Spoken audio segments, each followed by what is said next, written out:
Et si je te disais que ce que tu caches le plus pourrait être ta plus grande force? Alors non, je parle pas des chocolats que t'as planqués pour pas que ton mari tombe dessus. T'as vraiment planqué des chocolats? Non, pas du tout.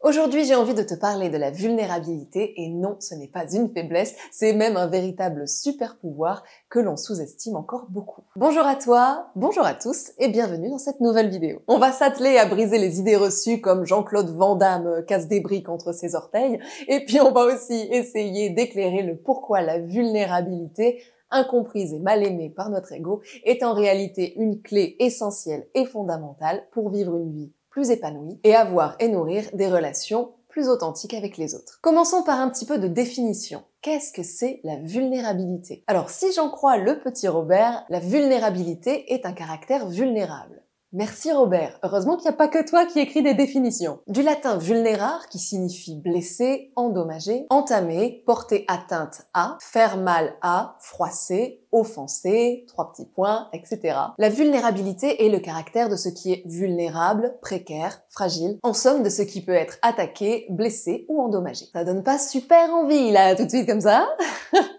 Qu'est-ce que t'as comme plan de vie? Moi, je veux être vulnérable. Bah, c'est formidable. Dans certaines situations, nous sommes vulnérables et nous n'y pouvons rien. Seul face à un lion, tu es vulnérable. Voilà. Essaye pas de rouler des mécaniques, ça ne sert à rien. Peut-être il va se poser 2 ou 3 questions sur le bien fondé de manger ce truc-là qui gigote, mais tu fais pas le poids. Mais il y a aussi des personnes que leurs conditions physiques ou mentales rendent vulnérables. Ce n'est pas un choix conscient, c'est juste comme ça. Aussi ici, on va se pencher sur les situations où nous avons le choix. Le choix d'ouvrir ou de fermer, le choix de livrer une vérité ou de construire un mensonge. La vulnérabilité dont nous allons parler, c'est celle qui nous dit d'oser nous montrer tels que nous sommes, avec nos peurs, nos doutes, nos imperfections. Et tout cela au risque d'être jugé, rejeté, moqué et peut-être même de finir sur un pilori sur la place du village.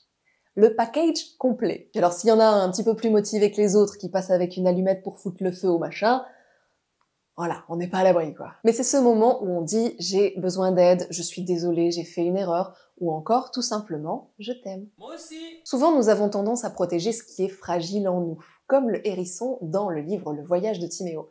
Est-ce que je place mon propre ouvrage en exemple dans une vidéo? Ouais, absolument. Je t'encourage à lire ce livre, c'est un chef-d'œuvre. Est-ce que je suis objective?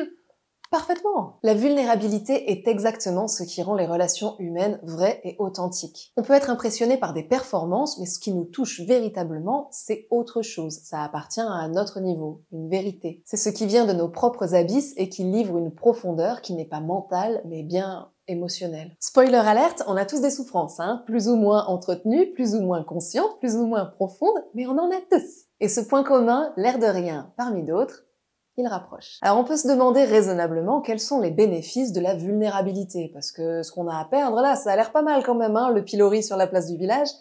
Franchement, faut quand même se lever de bonne heure pour se dire ouais, je suis motivé à prendre le risque. Alors en réalité, le risque il est quand même assez modéré, c'est surtout une grande idée qu'on s'en fait, parce que le bénéfice, ce qu'il y a à gagner derrière, il est tellement grand que ouais, ça vaut le coup de faire un petit pas dans le vide. Tout d'abord, on vient de le dire, la vulnérabilité permet de créer des liens authentiques. Quand quelqu'un ose être vrai avec nous, on le ressent. Ce n'est plus qu'une façade, ça devient du réel, et ça nous rapproche. Mais il y a néanmoins une différence entre entretenir son malheur et le servir chaud, froid et tiède à tous les gens que l'on rencontre, et se montrer vrai. Dans la vulnérabilité, on ne parle pas de victimisation, on parle d'assumer ce qui est vivant en nous, et ce qui est vivant en nous, ça change constamment, puisque c'est vivant. Être vulnérable, c'est aussi être aligné avec nous-mêmes, tâcher de vivre sans masque et de ne plus essayer d'être parfait. Spoiler alerte numéro 2, personne n'est parfait. Et enfin, montrer sa vulnérabilité, ça inspire les autres. Parce que quand tu oses enfin être toi-même, petit 1, tu donnes la permission aux autres d'en faire autant,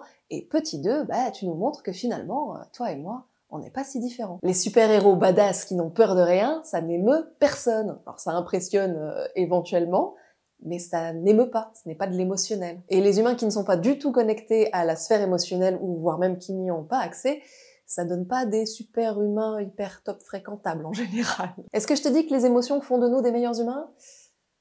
Ça dépend, hein. Ça dépend. Mais elles sont importantes et essentielles. Pourquoi alors la vulnérabilité nous fait tant peur? Elle fait presque autant peur que le croque-mitaine sous le lit. D'ailleurs, je me demande s'il n'y a pas un lien entre les chaussettes qui disparaissent et le croque-mitaine, parce que c'est quand même un peu dans son nom. Croque-mitaine, tu vois, il croque. Ça, c'est un autre débat. Donc pourquoi ça fait peur? Déjà, il y a la peur du rejet, le besoin d'appartenance et aussi les potentielles blessures passées, les croyances que l'on a stockées au fil des années, au fil des expériences et des apprentissages. Ce qui fait déjà un joli lot. Si nous avons peur de nos failles et que nous les jugeons, alors pourquoi les autres feraient autrement? Peut-être aussi qu'un jour, tu t'es ouvert à quelqu'un et que ça s'est pas bien terminé pour différentes raisons. Et à partir de là, t'as créé toute une croyance qui dit que la vulnérabilité n'est pas une bonne chose. Nous sommes dans une société qui valorise les gens forts, qui ne montrent jamais leurs faiblesses, et auxquels, consciemment ou inconsciemment, on essaye de ressembler. C'est d'autant plus vrai pour vous, messieurs. Résultat, on se construit une armure et à force de la porter, on s'isole dans notre propre forteresse. On se retrouve tous ensemble et pourtant complètement seuls intérieurement, comme un grand village avec tous les volets fermés. Dans ce contexte, il en faut un pour faire le premier pas et il s'agit d'un apprentissage. Ouais, on peut apprendre à être vulnérable. Apprendre à l'être au bon moment et avec les bonnes personnes. C'est-à-dire que si j'ouvre les volets, il y a de la lumière qui rentre. Est-ce que c'est pas complètement dingue les poteaux? Comment donc embrasser notre vulnérabilité? Calme-toi, Paul, c'est une image. Petit 1, en acceptant nos émotions. Il est important de tempérer nos jugements quand nous ressentons des émotions dites négatives, que ce soit de la colère, de la tristesse, des inquiétudes, etc., etc. Ces émotions ont toute une raison d'être, elles ne nous rendent pas plus faibles, mais sont là au contraire pour nous rendre plus forts et surtout nous ramener sur la bonne piste. Donc il est important de les considérer comme des messages pour avancer avec elles et non plus de les tasser à la cave en leur disant qu'elles se calmeront toutes seules.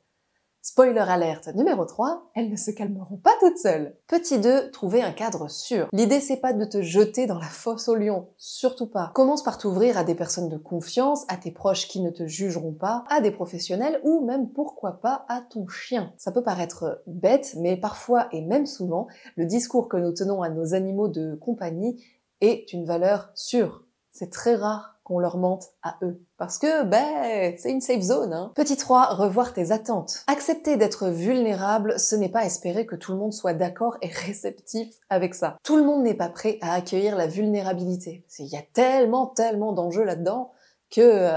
La plupart du temps, on se dit « Ouh là là, cachez-moi cette vulnérabilité que je ne saurais voir !» C'est presque un attentat à la pudeur, hein, parce que dans ces cas-là, t'es à poil, fondamentalement. Hein, tu peux pas l'être plus. Fermez-moi ce peignoir. Ça peut mettre mal à l'aise, cette authenticité. Aussi, il s'agit de faire le premier pas, même si on ne contrôle pas la réaction de l'autre. Et enfin, petit 4, s'entraîner à être authentique. Et ça commence par des petites choses. Par exemple, dire « je ne sais pas » au lieu de prétendre ou d'essayer de trouver réponse à tout, même si on sait que la réponse à cette question en particulier, on aura beau chercher dans tous les recoins de notre tête, on ne l'a pas. De la même façon que l'on peut partager un doute sur un sujet ou un autre, plutôt que de se tenir en conquérant. Enfin, essaie de prendre conscience des petits mensonges que tu construis au quotidien, des façades que tu utilises plutôt que des profondeurs que tu révèles. Pour citer un livre magnifique, quelle est la chose la plus courageuse que tu aies jamais dite? Demanda l'enfant.